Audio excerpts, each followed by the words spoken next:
ಇವತ್ತು ವರದಿಯನ್ನು ಕೊಡಬೇಕು ಅಂತಕ್ಕಂಥದ್ದು. ಈಗಾಗಲೇ 9 ಜನ ನವರಾತ್ರಿ,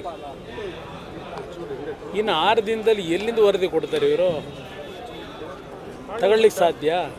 ಅಂದರೆ ಕಾಂತರಾಜು ವರದಿಯನ್ನೇ ಮತ್ತೆ ಯಥಾವತ್ತು ಏನಾದರೂ ಬಟ್ಟಿ ಇಳಿಸ್ತಕ್ಕಂಥ ತೀರ್ಮಾನ ಮಾಡಿ ಇವ್ರನ್ನ ಮಾಡಿದ್ದಾರ?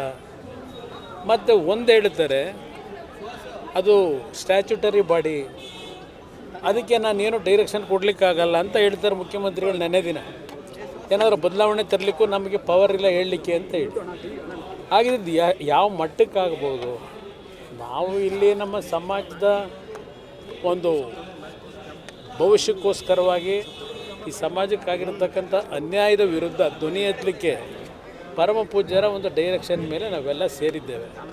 ಅವ್ರ ನಾಯಕತ್ವದಲ್ಲೇ ಮುಂದೆ ಏನಾದರೂ ಈ ಸಮಾಜಕ್ಕೆ ಪುನಃ ಅನ್ಯಾಯ ಆಗ್ತಕ್ಕಂಥ ರೀತಿಯ ಒಂದು ವರದಿ ಬಂದರೆ ಅದಕ್ಕೆ ಸ್ವಾಮೀಜಿಯವರ ನೇತೃತ್ವದಲ್ಲಿ ನಾವು ಮುಂದಿನ ಒಂದು ಕಾರ್ಯಕ್ರಮವನ್ನು ಯಾವ ರೀತಿ ರೂಪಿಸಬೇಕು ಅಂತಕ್ಕಂಥ ಒಂದು ಪ್ರಿಲಿಮಿನರಿ ಡಿಸ್ಕಷನ್ ಅಷ್ಟೇ ಸರ್. ಈ ಕ್ರಿಶ್ಚಿಯನ್ ಒಕ್ಕಲಿಗ ಅನ್ನುವಂಥದ್ದನ್ನು ನೀವು ತೆಗಿಬೇಕು ಅಂತ ಒಂದು ನಿರ್ಧಾರ ಇದೆ, ಬಟ್ ಸಮಯದ ಅಭಾವ ಇದೆ ಸರ್, ಒಂದಿನ ಇದೆ, ಅದನ್ನು ಏನು ಮಾಡ್ತಾರೆ? ತೆಗೀಲಿಕ್ಕೆ ಪ್ರಾಬ್ಲಮ್ ಅವ್ರ ಮುಖ್ಯಮಂತ್ರಿಗಳು ನೆನ್ನೆ ಹೇಳಿದಾರಲ್ಲ, ಅವ್ರು ತೆಗಿಯಲ್ಲ ಅಂತ ಹೇಳ್ತಿದ್ದಾರೆ ಸರ್. ಆಸ್ ಇಟ್ ಈಸ್ ಈಗ ಏನಿದೆ ಅದನ್ನೇ ಮುಂದುವರಿಸ್ತೀನಿ, ಯಾವುದು ತೆಗಿಯೋ ಪ್ರಶ್ನೆ ಇಲ್ಲ ನೆನ್ನೆ ಹೇಳಿದ್ದಾರೆ.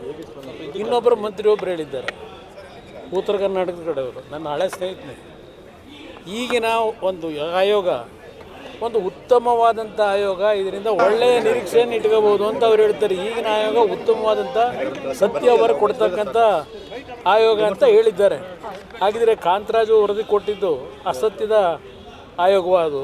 ನಾನು ಮಂತ್ರಿಗಳನ್ನ ಕೇಳಲಿಕ್ಕೆ ಬಯಸ್ತೀನಪ್ಪ. ಇವೆಲ್ಲ ಬೆಂಕಿ ಹಚ್ಕೊಳ್ಳೋಕೆ ಏನು ಬೇಕೋ ಅದು ಮಾಡವ್ರೆ ಈ ಸರ್ಕಾರ. ಈ ರಾಜ್ಯದಲ್ಲಿ ಶಾಂತಿಯಿಂದ ಏನಿದ್ದೀವಿ, ಇಲ್ಲಿ ಬೆಂಕಿ ಹಚ್ಚತಕ್ಕಂಥ ಕೆಲಸಕ್ಕೆ ಕೊನೆ ಹಂತದಲ್ಲಿ ಈ ಮುಖ್ಯಮಂತ್ರಿಗಳು ಇದೆಲ್ಲ ಯಾವುದೇ ರೀತಿಯ ಮುಂಜಾಗ್ರತೆ ಕ್ರಮವನ್ನು ತೆಗೊಳ್ಳದೆ, ಯೋಚನೆ ಮಾಡದೆ, ಎಲ್ಲ ಸಮಾಜಗಳಿಗೆ ಯಾವ ರೀತಿ ಗೌರವ ಕೊಡಬೇಕು ಅಂತಕ್ಕಂಥ ಒಂದು ಸಣ್ಣ ಕಿಂಚಿತ್ತು ಚಿಂತನೆ ಇಲ್ಲದೆ ಇವತ್ತು ಈ ಸರ್ಕಾರ ಈ ರೀತಿಯನ್ನು ಮಾಡ್ಕೊಂಡು ಹೊರಟಿದ್ದಾರೆ. ಇದಕ್ಕೆ ಪ್ರತಿಫಲ ಮುಂದೆ ಕಾಣ್ತಾರೆ. ಇದರಲ್ಲಿ ಸಮಯ ಎಕ್ಸ್ಟೆನ್ಷನ್ ಮಾಡೋದು, ಸಮಯ ಕಡಿಮೆ ಮಾಡೋದು ಮುಖ್ಯ ಅಲ್ಲ. ಇದರಲ್ಲಿ ವಾಸ್ತವಾಂಶಗಳೇನಿದೆ ರಾಜ್ಯದಲ್ಲಿ, ಈ ವಾಸ್ತವಾಂಶಕ್ಕೆ ಪರಿಹಾರವಾಗಿ ಸರಿಯಾದ ರೀತಿ ಪರ್ಯಾಯವಾಗಿ ತೀರ್ಮಾನ ತಗೋಬೇಕಲ್ಲ. ಈಗ ಉದಾಹರಣೆಗೆ ನಾನು ನಿಮ್ಗೆ ಹೇಳೋದು, ಇವತ್ತು ಬಹುಶಃ ಈ ರಾಜ್ಯದಲ್ಲಿ ದೊಡ್ಡ ಮಟ್ಟದಲ್ಲಿ ಪೆಟ್ಟು ಬಿದ್ದಿರತಕ್ಕಂಥದ್ದು ಒಕ್ಕಲಿಗ ಸಮಾಜಕ್ಕೆ.